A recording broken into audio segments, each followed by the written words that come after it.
The forced artificial cough of a 10-year-old boy who wanted to stay out of school and fooled his doctor very successfully will be heard next. He even had a bronchoscopy to exclude an inhaled foreign object. The psychiatrists often call these children honkers.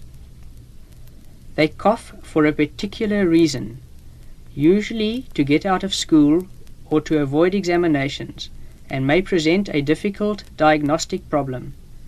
Psychogenic coughing should be borne in mind when faced with a persistent cough with no obvious apparent cause.